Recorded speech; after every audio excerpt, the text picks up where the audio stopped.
Hello बच्चों, electric current का question number 2 हम लोग सॉल्व करने जा रहे हैं।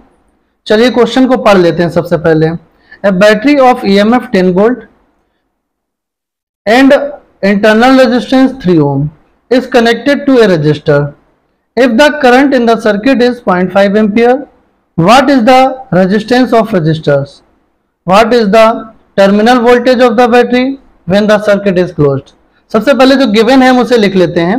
गिवन क्या क्या है, चलो उसे लिख लेते हैं। गिवन में है सबसे पहले ईएमएफ दिया गया है 10 वोल्ट, तो ईएमएफ को लिख लेते हैं। ईएमएफ को लिखते हैं कैपिटल ई से। कैपिटल ई इक्वल टू दिया गया 10 वोल्ट दिया गया है। And internal resistance 3 ohm। Internal resistance का मतलब होता है स्मॉल आर। स्मॉल आर जो दिया गया है वो 3 ohm दिया गया है।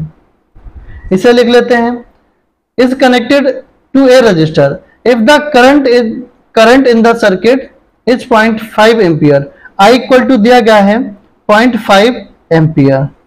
What is the resistance of the resistor? आपसे रेजिस्टेंस पूछा गया है, ये क्वेश्चन मार्क है।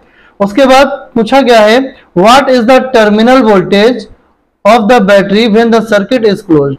और टर्मिनल वोल्टेज भी आपसे पूछा गया है। टर्मिनल वोल्टेज भी आपसे पूछा गया है, तो आपको टर्मिनल वोल्टेज भी बताना है। टर्मिनल वोल्टेज को V से ही रिप्रेजेंट करते हैं। चलिए क्वेश्चन को सॉल्व करते हैं। सबसे पहले आपको फार्मूला बता देना चाहते हैं। I इक्वल टू होता है E upon capital R plus small r। ये हमारे पास फार्मूला होता है इलेक्ट्रिक करंट का। हमें वैल्यू किसकी निकालनी है? कैपिटल R की। जब हमें कैपिटल R की वैल्यू निकालनी है तो यहां से सबसे पहले कैपिटल R को फाइंड कर लेते हैं। तो जहां पे R प्लस R लिखा है वहां पे I को कर देते हैं, I को डिवाइड में ले जाते हैं। तो R plus small r equal to हो जाएगा E अपॉन I। ठीक है, हमें वैल्यू किसकी फाइंड करनी है? हमें वैल्यू फाइंड करनी है कैपिटल R की। तो कैपिटल R की अगर वैल्यू फाइंड करनी है, जो स्मॉल r दिया गया है इसे इक्वल के इधर ले जाएंगे। जब इक्वल के इधर ले जाएंगे तो जो वैल्यू है वो किसमें हो जाएगी? माइनस की स्मॉल r हो जाएगी। तो यहां पे लिख देते हैं capital R equal to E upon I minus small r। ठीक है, चलिए वैल्यू पुट कर देते हैं। यहां से R इक्वल टू क्या हो गया? E की वैल्यू रखोगे सबसे पहले। E की वैल्यू कितनी दी गई है? 10 वोल्ट दी गई है। अपॉन I की वैल्यू कितनी दी गई है? I की वैल्यू 0.5 एम्पियर दी गई है, जैसा कि आप देख पा रहे होगे 0.5 एम्पियर दी गई है। और स्मॉल r की जो वैल्यू दी गई है वो 3 ohm दी गई है, तो इसे 3 लिख देते हैं। डेसिमल हटाया, दशमलव हटाया, एक ऊपर 0 बढ़ा जाए, क्योंकि डिजिट इसके पास कितनी है? सिर्फ एक डिजिट है, इसीलिए एक 0 ऊपर चला जाएगा। और 100 में भाग देंगे 5 का। जब 5 का भाग देंगे 100 में, 20 पंचे 100 मतलब 20 बार जाएगा। तो R इक्वल टू कितना निकल आएगा? 20 माइनस 3।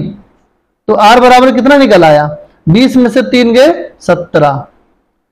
तो ये वैल्यू निकल आई 17 ओम निकल आई। किसकी वैल्यू निकल आई? कैपिटल R की निकल आई। ये तो हमारा एक आंसर हो गया कैपिटल R। अब दूसरा आंसर तुमसे पूछा गया है कि टर्मिनल वोल्टेज भी बताइए। तो टर्मिनल वोल्टेज निकालने के लिए हमें क्या करना पड़ेगा? फार्मूला लगाना पड़ेगा। तो टर्मिनल वोल्टेज के लिए फार्मूला होता है V equal to I R. V equal to क्या होता है? I R. चलिए रख देते हैं वैल्यूज को। V इक्वल टू आई की वैल्यू क्या रखोगे? 0.5। चलो 0.5 रख दिया। इनटू कैपिटल R की वैल्यू अभी हमने निकाली है, कितना निकल के आया? 17 निकल के आया, तो 17 रख देंगे। और 17 का अगर हम 0.5 में मल्टीप्लाई करेंगे तो ये वैल्यू कितनी निकल आएगी? 17 पना 85, 8.5 निकल आएगी। तो ये जो वोल्टेज निकल के आया हमारा टर्मिनल वोल्टेज, ये कितना निकल के आया? वोल्ट में आएगा। V इक्वल टू 8.5 वोल्ट निकल के आया। तो क्वेश्चन में पूछा गया था what is terminal voltage of the battery when the circuit is closed. तो आपको हम बता देना चाहते हैं, अगर हम सर्किट को क्या कर दें? क्लोज कर दें, बंद कर दें, तो टर्मिनल वोल्टेज की वैल्यू जो निकल के आएगी वो 8.5 वोल्ट होगी।